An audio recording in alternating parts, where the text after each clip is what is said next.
Hi friends, నా పేరు మౌలి. మీరు చూస్తున్నారు Mouli tech in Telugu. Jio fiber and Jio air fiber users ఎవరైతే ఉన్నారో వాళ్ళు రీసెంట్గానే చాలా మంది మనకి 50 డేస్ ఫ్రీ ట్రయల్ పీరియడ్ అయితే తీసుకున్నారు కదా. ఈ 50 డేస్ ఫ్రీ ట్రయల్ పీరియడ్ తర్వాత మనకి ఇది క్యాన్సిల్ చేసుకోవడం ఎలా అని చెప్పేసి చాలా మందికి అయితే కంప్లైంట్స్ అయితే రైజ్ చేస్తున్నారు. మన వీడియోస్ కింద చాలా మంది కూడాను ఇది ఎలా క్యాన్సిల్ చేసుకోవాలి, కస్టమర్ కేర్కి అయితే కనెక్ట్ అవ్వట్లేదు అని చెప్పేసి మనకి చాలా వరకు కామెంట్స్ చేశారు. కాబట్టి ఈ రోజు లైవ్లోనే నేను కస్టమర్ కేర్కి ఒకసారి కాల్ చేసి దీని ప్రొసీజర్ ఏంటనేది మనం కనుక్కొని, నేను కూడా ఒక కనెక్షన్ యూజ్ చేస్తున్నాను కాబట్టి దాన్ని వీలైతే క్యాన్సిల్ చేసే ప్రయత్నం అయితే చేద్దాం. సో జనరల్గా మనకి మై జియో అప్లికేషన్లో ఎటువంటి ఆప్షన్ కూడా లేదు. ఏదైతే ఈ క్యాన్సిలేషన్స్ ఉన్నాయో వీటి గురించి సంబంధించి ఎటువంటి ఆప్షన్ అయితే లేదు. మనకి తెలిసింది ఏంటంటే జనరల్గా మనం ఒక కనెక్షన్ కనుక క్యాన్సిల్ చేసుకోవాలనుకున్నట్లయితే కంపల్సరీగా కస్టమర్ కేర్కి కాల్ చేసి వాళ్ళతో మాత్రమే మాట్లాడితేనే మనకి ఈ కనెక్షన్స్ అనేవి క్యాన్సిల్ అవుతాయని చెప్పుకోవచ్చు. సో అందుకోసం నేను ఈరోజు లైవ్లో మీకు ఎక్కడ కూడాను స్కిప్ చేయకుండా డైరెక్ట్గా టోటల్గా ఈ ప్రొసీజర్ అంతా కూడాను నేను టైం లైన్తో సహా పెడతాను. మీరు ఈజీగా వాచ్ చేయొచ్చు. అండ్ అలాగే మీరు కనుక మీ 50 డేస్ ఫ్రీ ట్రయల్ పీరియడ్ అయిపోతుంది అనుకున్నట్లయితే కంపల్సరీగా ఒక 10 డేస్ బిఫోర్నే ఈ ప్రొసీజర్ కనుక ఫాలో అయినట్లయితే మీకు ఫర్దర్గా నెక్స్ట్ మంత్ బిల్ అయితే జనరేట్ అయ్యే అవకాశం ఉండదు. లేదంటే మీకు ఏమవుతుందంటే వన్స్ మీకు నెక్స్ట్ మంత్ బిల్ కనుక జనరేట్ అయ్యిందంటే ఈ కనెక్షన్ క్యాన్సిల్ చేసుకోవాలంటే ప్రీవియస్ ఉన్న డ్యూస్ అయితే క్లియర్ చేయాల్సి ఉంటుంది. వన్స్ ఎప్పుడైతే ఈ డ్యూస్ క్లియర్ చేస్తారో అప్పుడు మాత్రమే వీళ్ళు క్యాన్సిలేషన్స్ అనేవి అలౌ చేస్తారని చెప్పుకోవచ్చు. అందుకోసం ఇఫ్ ఇన్ కేస్ మీరు ఒక 15 డేస్ లేదంటే 10 డేస్ బిఫోర్గానే మీరు ఈ ప్రొసీజర్ కనుక స్టార్ట్ చేసుకున్నట్లయితే మీకు ఈజీగా మీ యొక్క కనెక్షన్స్ అనేవి అవసరం లేదు అనుకున్నట్లయితే క్యాన్సిల్ చేసుకోవచ్చు. లేదంటే మీకు ఎప్పుడైనా రీలొకేషన్ కావాలన్నా, మీరు ఎప్పుడైనా హౌసెస్ షిఫ్ట్ అవుతున్నారు అనుకున్నట్లయితే డైరెక్ట్గా మనకి యాప్లోనే మనకి రీలొకేషన్ ఆప్షన్ అయితే ఉంటుంది.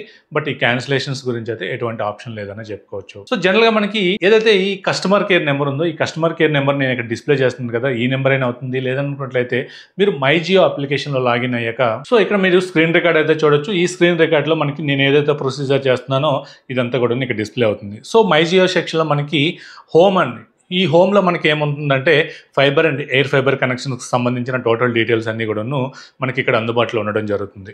సో ఇక్కడ ఆల్రెడీ నా కనెక్షన్ యొక్క డీటెయిల్స్ అన్నీ ఉన్నాయి. నా బిల్లింగ్ డేట్ వచ్చేసరికి మనకి 21st ఎవ్రీ మంత్ కూడా నాకు బిల్లింగ్ అయితే రావడం జరుగుతుంది. సో ఇలాగ మనం కొంచెం కిందకి కనుక స్క్రోల్ చేసుకున్నట్లయితే క్విక్ సపోర్ట్ అని చెప్పేసి ఉంటుంది.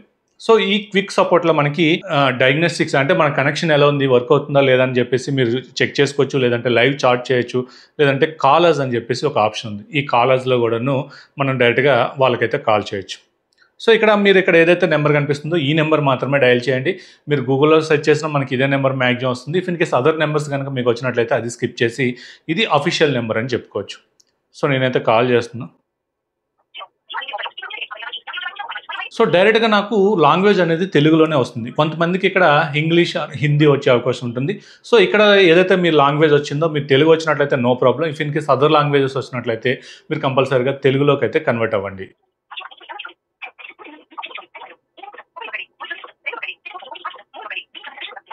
సో ఇక్కడైతే మనం 4 ప్రెస్ చేద్దాం.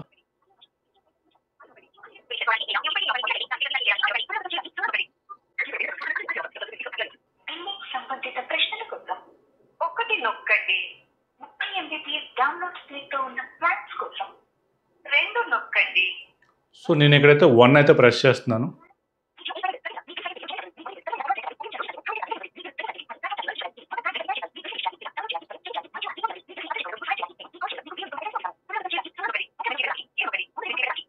మా సలహాదారునితో మాట్లాడడానికి 9 నొక్కండి. ఇక్కడ నేను 9 ప్రెస్ చేశాను. కస్టమర్ కేర్కి అయితే కనెక్ట్ అవుతుంది.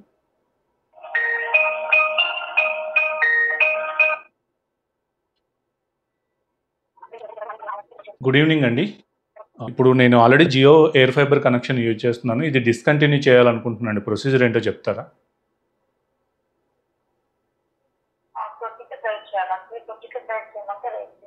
సారీ,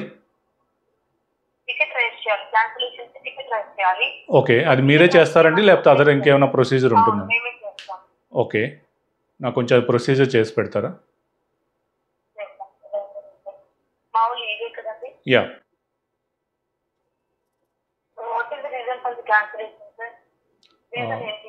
నాకు స్పీడ్ కొంచెం కంటిన్యూటీ రావట్లేదండి. కొంచెం స్పీడ్స్ అనేవి అప్ అండ్ డౌన్స్ అవుతున్నాయి. నాకు ప్రాపర్ స్పీడ్ అనేది రావట్లేదు.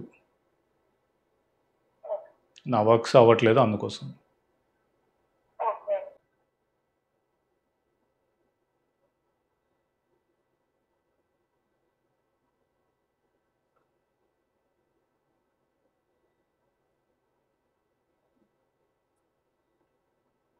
ఫాదర్ నేమ్ చెప్పండి. Eshwar Rao. Aadhaar card last four చెప్పండి. 5151. Okay, authentication success. మీ call help and desk transfer చేస్తున్నాను. మీకు కంఫర్టబుల్ కదండి? సారీ, హెల్ప్ అండ్ డెస్క్ అండి కాల్ ట్రాన్స్ఫర్ చేస్తున్నాను. కంఫర్టబుల్. యా, వాళ్ళు తెలుగులో మాట్లాడతారా?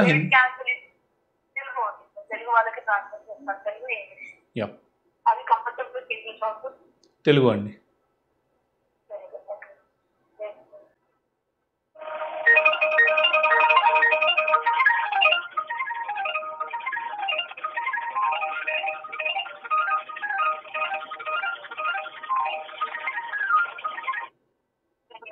యా, చెప్పండి. సో టాకెట్ టీమ్ రెస్పాండ్ అవ్వదు. I will raise the ticket for you sir. Ticket raise చేస్తానండి. మీకు ఎస్కలేషన్ టీమ్ వాళ్ళకి ఫార్వర్డ్ చేస్తాను. ఓకే, వాళ్ళు ఎస్కలేషన్ టీమ్ వాళ్ళు కాల్ చేస్తారు. కాల్ అటెండ్ చేయండి. ఓకేనా? ఓకే. లోకల్ టీం అండి మీ దగ్గర నుంచి? మా టీమే ఫస్ట్ ఎస్కలేషన్ టీమ్ వాళ్ళు కన్ఫర్మేషన్ కాల్ చేస్తారన్నమాట. ఓకేనా? Okay, okay. ప్రొసీజర్ అయ్యిందండి? Okay, okay, okay.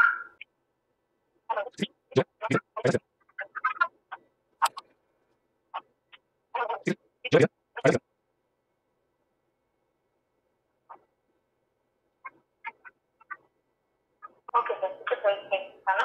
Okay, escalation team వాళ్ళు మీకు కాల్ చేస్తారు. సో కాల్ అటెండ్ చేయండి. Okay, okay. వాళ్ళు కన్ఫర్మ్ చేశాక అప్పుడు క్యాన్సిల్ అవుతుందండి? క్యాన్సిలేషన్ చేసేస్తారు ఆ కాల్లో. Yeah, okay. మీ కాల్ ఫీడ్బ్యాక్ ట్రాన్స్ఫర్ చేస్తున్నాను. నా సర్వీస్ ఇక్కడ ఫీడ్బ్యాక్ రిపోర్ట్ 125 అని చెప్పి మళ్ళీ not satisfied 5 highly satisfied. Yeah, thank you. దయచేసి ఈ పరస్పర సంభాషణ యొక్క మీ అనుభవం. సో ఇది మీరు స్క్రీన్ మీద చూస్తున్నారు కదా, నాకు ఆల్రెడీ క్యాన్సిలేషన్ రిక్వెస్ట్ అయితే టికెట్ అయితే రైజ్ చేయడం జరిగింది. వాళ్ళు ఒక టెక్నికల్ టీంకి అయితే నా కాల్ని అయితే ట్రాన్స్ఫర్ చేయడం జరిగింది. వాళ్ళైతే ఎవరు అవైలబుల్గా లేరని చెప్పేసి వీళ్ళే టికెట్ అయితే రైజ్ చేయడం జరిగింది. వన్స్ ఎప్పుడైతే నాకు ఆ టెక్నికల్ టీం కాల్ చేసి నా దగ్గర ఏంటి ప్రాబ్లం ఏంటి అనేది చెప్పినట్లయితే వాళ్ళు ఆటోమేటిక్గా నా కనెక్షన్ అయితే క్యాన్సిల్ చేయడం జరుగుతుంది. సో ఈ కనెక్షన్ క్యాన్సిలేషన్ అనేది మనకి 2 స్టెప్స్లో జరుగుతుంది. సో ఆల్రెడీ నాకు మెసేజ్ వచ్చింది. ఈ మెసేజ్లో కనుక చూసుకున్నట్లయితే 2 స్టెప్స్లో జరుగుతుంది. ఒకటి ఏంటంటే, మనం ఎప్పుడైతే టికెట్ రైజ్ చేస్తామో ఈ టికెట్ రైజ్ చేసిన 7 డేస్లో మనకి ఈ కనెక్షన్ అనేది క్యాన్సిల్ అవ్వడం జరుగుతుంది. టోటల్ కంప్లీట్ అవ్వడానికి మనకి 10 డేస్ అయితే పడుతుంది.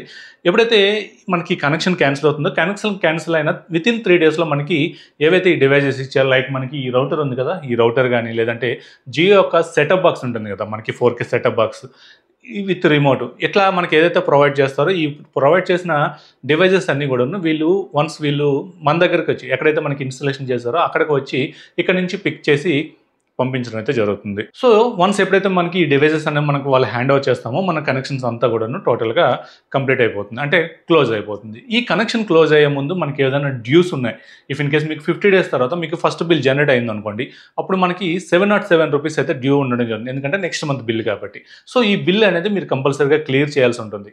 ఎప్పుడైతే ఇది క్లియర్ చేస్తారో, క్లియర్ చేసిన తర్వాత మాత్రమే మీకు ఈ క్యాన్సిలేషన్ ప్రొసీజర్ అనేది అవ్వడం జరుగుతుంది. సో చాలామంది కూడాను ఈ కస్టమర్ కేర్కి కాల్ కనెక్ట్ అవ్వట్లేదు అని చెప్పేసి అంటున్నారు. నేను సింపుల్గా ఫస్ట్ టైం మీ ముందే ట్రై చేశాను, నాకు ఈజీగా కనెక్ట్ అయింది.